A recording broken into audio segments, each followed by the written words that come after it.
The night of my blind date started with a feeling I couldn't explain, the kind of quiet discomfort that sits in your chest like a warning you don't want to hear. I remember standing outside the small downtown restaurant, staring at the warm yellow lights glowing through the windows, and wondering why my instincts kept telling me to turn around and leave. It was supposed to be simple. My coworker had insisted I meet her friend, saying we were perfect for each other. I had reluctantly agreed, thinking maybe, just maybe, life was giving me another chance after the quiet loneliness that had followed my last breakup. But as I reached for the door, something inside me whispered that this night would be anything but ordinary. Before we go any further into this story, take a moment to support the channel. If you enjoy emotional stories like this, please like the video, share it with someone who loves powerful storytelling, leave a comment telling us where you're watching from, and subscribe to Stories Beyond the Porch so you never miss the next unforgettable story. When I finally walked inside the restaurant, the first thing I noticed was the smell of fresh bread and roasted garlic drifting through the air. The place was cozy, the kind of restaurant where soft jazz music floated gently between conversations and every table seemed wrapped in its own quiet world. My date, Melissa, was already sitting at a corner table near the window. She looked exactly like the photo I had seen, well-dressed, confident, and glued to her phone. At first, I thought the awkwardness was just nerves. Blind dates are rarely smooth in the beginning. But within minutes, it became painfully obvious that something was wrong. Melissa barely looked up from her phone. When she did speak, it was mostly about herself, her job, her travels, the expensive restaurants she loved, the people she thought were beneath her. Every story somehow ended with her subtly criticizing someone else. I tried to stay polite, nodding occasionally, forcing a smile whenever she paused long enough for me to respond. But inside, I felt the slow, sinking realization that this night was going to be a disaster. I had imagined maybe laughter, maybe a connection, maybe at least a pleasant conversation. Instead, it felt like I was attending a one-person performance where I had accidentally been cast as the silent audience. Halfway through dinner, Melissa suddenly excused herself to take a phone call. She stepped outside without much explanation, leaving me alone at the table with 2 half-finished glasses of water and a growing sense of relief. I leaned back in my chair, rubbing my temples and debating whether I should simply pay the bill and leave. That was when the waitress approached. I had noticed her earlier moving gracefully between tables, balancing trays with quiet efficiency.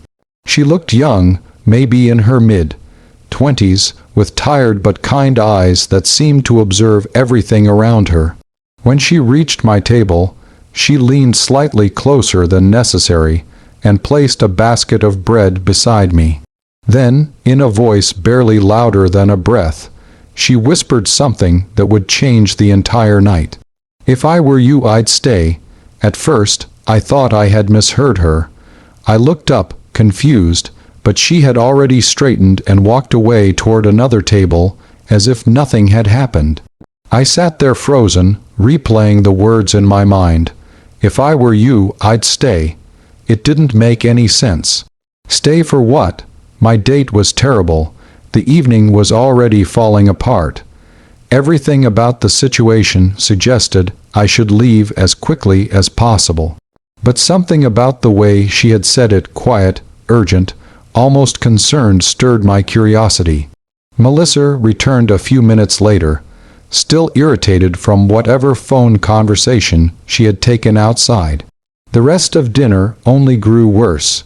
She complained about the menu, criticized the restaurant decor, and even mocked the couple sitting at the table next to us for trying too hard to look romantic.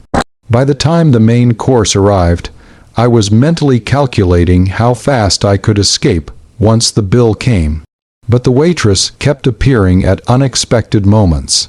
Each time she refilled my water or cleared a plate, her eyes met mine for a brief second, almost as if she was checking whether I had decided to stay. That strange whisper echoed in my mind again and again. Stay. As the night stretched on, something unusual began to unfold around us. I started noticing small details I hadn't seen before. A man sitting alone near the bar looked toward our table several times, his expression tense. Two other waiters seemed to be quietly watching the same direction. Even the manager walked past our table twice, pretending to adjust the lighting. The atmosphere of the restaurant had subtly changed. It was no longer just a dinner. It felt like something was about to happen.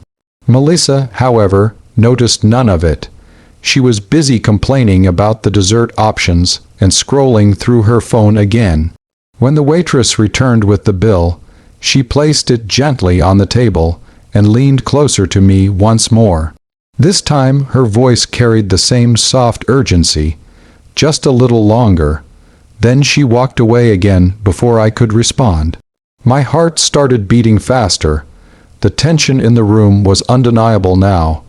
Even the quiet jazz music seemed to fade behind the strange anticipation hanging in the air. Melissa suddenly stood up again, announcing she needed another phone call. This time she walked toward the back hallway instead of the front door. And that was when everything finally made sense. Seconds after she disappeared down the hallway, the man near the bar stood up quickly and moved toward the exit.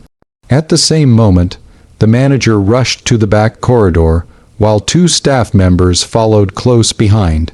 A loud voice echoed from the hallway, then another. Within moments, the entire restaurant fell silent. The waitress returned to my table again, but this time her calm expression had changed. There was relief in her eyes. She quietly explained what had been happening. Melissa wasn't just an unpleasant date. She had been meeting different men through blind dates for months, secretly stealing wallets, watches, and sometimes even transferring money from their phones when they weren't paying attention. The restaurant staff had suspected her after several customers reported missing belongings during similar visits. Tonight, they had been waiting for confirmation. By staying, I had unknowingly helped them catch her. Security arrived soon after, and the situation ended far more peacefully than I expected. Melissa was escorted out of the restaurant, still arguing loudly as the door closed behind her. The room slowly returned to normal. People resumed their conversations. The music continued playing. But I sat there quietly, trying to process everything that had just happened. The waitress returned once more, this time placing a fresh cup of coffee in front of me. She apologized for involving me without explanation, but admitted they needed someone to stay long enough to confirm their suspicions. I laughed softly, the tension finally leaving my shoulders. What had started as the worst blind date of my life had turned into something completely unexpected. For the first time that night, the waitress actually sat down for a moment across from me. She told me her name was Elena. She had been the one who first noticed the strange pattern weeks earlier, and had quietly warned the manager. We ended up talking for nearly an hour after the restaurant began closing. Not about dramatic crimes or bad dates, but about ordinary life. Dreams, struggles, the strange paths people take without realizing where they will lead. And somewhere in that quiet conversation, I realized something surprising. The real reason the waitress had asked me to stay might not have only been about catching a thief. Sometimes life places you in the wrong situation just so it can lead you to the right person. Months later, I would often think back to that strange whisper in the middle of a disastrous evening. If I were you, I'd stay, because staying that night didn't just help stop a crime. It changed my life in a way I never expected. And sometimes the worst nights are simply the beginning of the most meaningful stories. Before this story ends, we have a small but heartfelt request. If this story touched your heart or kept you listening until the end, please take a moment to like the video, share it with someone who loves emotional stories, and subscribe to Stories Beyond the Porch so we can continue bringing you stories that stay with you long after they're finished. And here is a special request for you. In the comments, write one simple line. Sometimes the worst nights lead to the best stories. Your comment helps more people discover these stories and keeps this storytelling community growing. Thank you for listening, and we'll see you in the next Story Beyond the Porch. Crescent Open.